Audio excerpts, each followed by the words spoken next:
Hello friends, May first silver screen మీద biggest clash ఉండబోతుంది. Multiple industries నుంచి small range movies చాలానే రిలీజ్కి ఉన్నాయి. తమిళ్, గుజరాతీ, మలయాళం, భోజ్పురి, మరాఠీ అండ్ హిందీలో అన్ని లాంగ్వేజెస్లో ఏమో కానీ బాలీవుడ్ అండ్ తెలుగులో బిగ్గెస్ట్ క్లాషెస్ ఉన్నాయి. మే ఫస్ట్ రిలీజ్కి రెడీగా ఉండి మంచి హైప్లో ఉన్న మూవీస్ ఏంటో చూద్దాం. బాలీవుడ్ అదే హిందీ లాంగ్వేజ్ నుంచి భూత్ని అండ్ రైట్ ఉన్నాయి. భూత్ని ఒక హర్రర్ కామెడీ మూవీ. లీడ్ రోల్స్లో మౌని రాయ్ అండ్ సంజయ్ దత్ యాక్ట్ చేస్తున్నారు.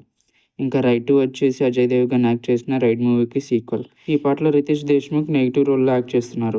రైడ్ మూవీ హిందీలో బిగ్గెస్ట్ హిట్ అండ్ తెలుగులో రవితేజ గారు మిస్టర్ బచ్చన్ టైటిల్తో రీమేక్ చేశారు హరీష్ శంకర్ డైరెక్షన్లో. అండ్ మన తెలుగులో పెద్దగా ఆడలేదు ఈ మూవీ. తమిళ్ నుంచి సూర్య గారు యాక్ట్ చేసిన రెట్రో మూవీ పాన్ ఇండియా వైడ్గా రిలీజ్ అవుతుంది. పూజ హెగ్దేకి ఈ మూవీ సక్సెస్ అవ్వడం చాలా ఇంపార్టెంట్. అండ్ ఈ మూవీ డైరెక్టర్ కార్తిక్ సుబ్బరాజు. మన తెలుగు నుంచి హిట్ 3 మూవీ రిలీజ్కి రెడీగా ఉంది. హిట్ సిరీస్లో వస్తున్న ఈ హిట్ 3తో Sailesh Kolanu series hattrick hit కొడతాడనిపిస్తుంది. ఈ మూవీ కూడా పాన్ ఇండియా వైడ్ రిలీజ్ అవుతుంది. టీజర్ అండ్ ట్రైలర్ మంచి హైప్ని క్రియేట్ చేశాయి. నాని గారి నుంచి అసలు ఎక్స్పెక్ట్ చేయలేనంత వైలెన్స్ ఉంది ఈ ట్రైలర్ అండ్ టీజర్స్లో. హిట్ 3 తమిళ్లో రెట్రో మూవీతో క్లాష్ కాబట్టి ఎక్సెప్ట్ తమిళ్ మిగిలిన అన్ని లాంగ్వేజెస్లో మంచి హిట్ కొడుతుంది హిట్ 3 మూవీ అని నాకు అనిపిస్తుంది. మరి మీరేమనుకుంటున్నారో కామెంట్ చేయండి. For more movie related content please do subscribe.